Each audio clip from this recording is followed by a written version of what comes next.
Thutha wa ndeto cia separation ya gũtrend nenda-inĩ ciothe cia ũkinyanĩria, rĩu Mũini Mũteithia Karangũ wa Mũraya nĩamakĩtie thĩ ng'ima, oho akahota ngoro cia andũ aingĩ na gĩkundi kĩnene kĩa ahũthĩri a nenda nĩ gĩko kĩrĩa ekĩire kapu ĩno after drama nene gatagatĩ kao kwĩyumĩria na mũini ũyũ wa nyĩmbo cia kũgoca Ngai ũĩkaine ta Dennis Njuguna aka Sũkũra ya Nairobi, ũrĩa akoretwo agĩtrend mũno thutha wa ndeto ciĩgiĩ mũciĩ wake kwanĩkanio gũkũ nenda-inĩ nĩ mũtumia wake Kezia, harĩa kĩndũ wiki ĩmwe hĩtũku Kezia eyumĩririe na kwaranĩria na bloggers akĩanĩka Sũkũra ya Nairobi na kuga nĩamũingatĩte mũciĩ wao harĩa engũtirie thutha wa kũgererio maũndũ maritũ, akiuga mũthuri wake Sũkũra nĩaingĩhĩtie waganu nja wa kĩhiko kĩao, oho na kũgĩa ndũgũ cia kĩwendo, na tũkĩona mũirĩtu ũmwe akĩyumĩria na kuga nĩahirĩtwo ihu nĩ Sũkũra. Kezia akĩongerera na kuga Sũkũra nĩaguthire mwana wao Iteke, harĩa thutha ũcio Sũkũra aririe na kuga kena Kezia gũtirĩ hingo magacokanwo, akiuga nĩamũingatire kana nĩmatiganĩte piũ piũ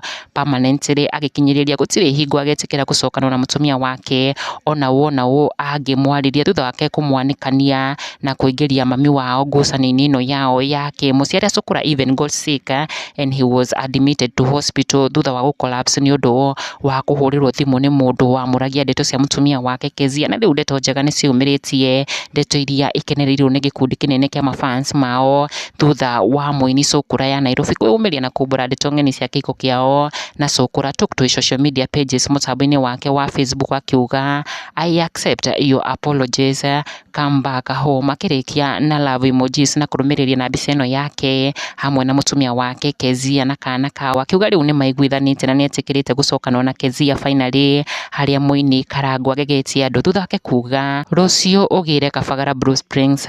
mũthiĩ mũkarĩe mũgĩe kana kangĩ ciana citũ, nĩndona nĩũrĩ matũ, thengiũ nĩ kũnjigua, agĩcokeria this young couple ngatho nĩũndũ wa kũigua mataro make na gwĩtĩkĩra kũnina ngũĩ gatagatĩ kao na kuohanĩra mathondeke mũciĩ wao. Karangũ akĩgucĩrĩria mafans maingĩ arĩa makenetio nĩ gĩko gĩkĩ gĩake, macambĩki makĩyumĩria na gũthiĩ na mbere kũmũikĩria ndũmĩrĩri ciao cia gĩkeno na ngatho ta ũrĩa ũraciona haha. Mĩrĩ emu akĩmwĩra Karangũ Mũraya rathimwo baba Mũraya nĩ gũcokanĩrĩria mĩciĩ ya ciana ici na Ngai ndakareke waku ũhurunjũke. Ona in-laws a social media mageria atĩa, harĩa gĩkundi kĩnene kĩa arũmĩrĩri a Sũkũra ya Nairobi meyumĩrĩtie gũikia mĩario yao matongoretio nĩ Wangari Kamau, akiuga unfortunately you can't delete the dirty stories you put out for us to see, hope you can also forgive your mother-in-law and start again. Anexa akiuga na nĩguo mũracambanirie gũkũ nĩ kwaga hakiri, inyuerĩ mũrĩ ona ũcũkũra mũingĩ mũno. Mary Hector akĩrĩkia na kuga wow, Sũkũra ma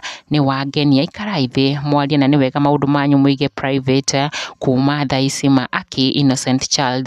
nĩ karanjĩkĩra gakĩhama na ndũgakagũthe rĩngĩ. Iteke onakorwo Kachupa nĩatũtarĩirie wega ndwakagũthire kana ndwagũthire Max ũkĩendaga. Be blessed.